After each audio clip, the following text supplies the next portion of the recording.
Well, the psychology is still very bullish. People seem to think that this market can't go down. And now we're at a very interesting time because we have the change of administration officially tomorrow. Janet Yellen has been speaking before the committee today, saying basically what's in her mind, worried about taxes, but not yet, is concerned about the economy, will not necessarily do anything to support or allow the dollar to do what it's going to do, but leave it to the free market. So it seems from a fundamental standpoint, there's always reasons to be cautious, and coming into the inauguration, I think, would be probably the biggest one, because people don't know what he's going to try to push through the first 100 days. He has quite the large agenda, and he still has a pandemic to deal with. From a technical standpoint, the consolidation in some of the indices has been good, particularly the small caps.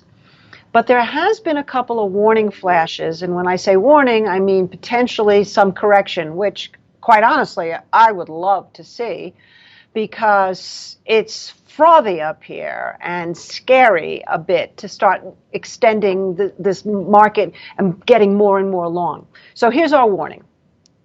We have the transportation sector, which I believe is extremely important because it represents the demand side. And we have a momentum indicator that we use called real motion. And that actually has broken down under its 50-day moving average, while the price of the transportation index, in which case we're using IYT, is still above the 50. So that tells us that we have to watch very carefully here. Could be a false divergence, and the price doesn't confirm, or it could be a good divergence for us to look at over the next couple of days and watch to see what happens with transportation. The other interesting divergence is volatility, which has actually done the opposite. That broke over its 50-day moving average on our momentum indicators, while the price is still below the 50-day moving average. So that's another divergence. So it's going to be interesting to see, does the volatility break out, which means probably the market is going to correct, or does the IYTs basically hold here and that caution momentum turns out to be a false signal and everything goes higher? I think we need patience for the next couple of days. So interesting with the dollar, because our momentum had actually actually flipped to positive a couple of weeks ago, and we saw that little bounce. But it also just bounced up to a key moving average and started to fail there. Is that a complete failure? We don't know. But there are other factors to look at the dollar besides what happens with the Treasury and what happens with the yields.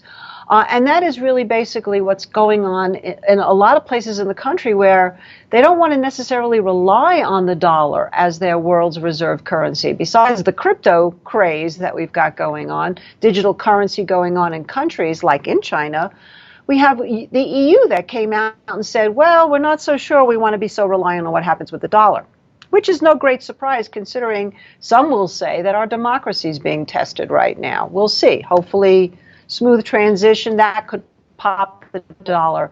But yeah, overall, I think that there are concerns about the dollar, particularly, like I said, if the Fed allows bond buying to continue, debt to grow, money supply to grow, we could start to see some of those inflationary indicators that we've been talking about, and that would hurt the dollar. Well, one thing that actually is really good news for cryptocurrency traders, and particularly looking right now at Bitcoin, is that it's starting to consolidate between 30,000 and 40,000, something we haven't seen a lot of, consolidation. We've gotten quite used to these extremely volatile moves. To me, that consolidation is a very positive sign. And actually, if it breaks out over 40,000 again, I would think that that probably means we're going higher. If it stops at 50, 60, that's hard to say. But I would think that you could get long over 40,000. And if you wanted to have sort of a risk place, probably between 34 and 37,000, which is really where it's consolidating at right now. That's if you want to buy pure Bitcoin. Ethereum also did very, very well today.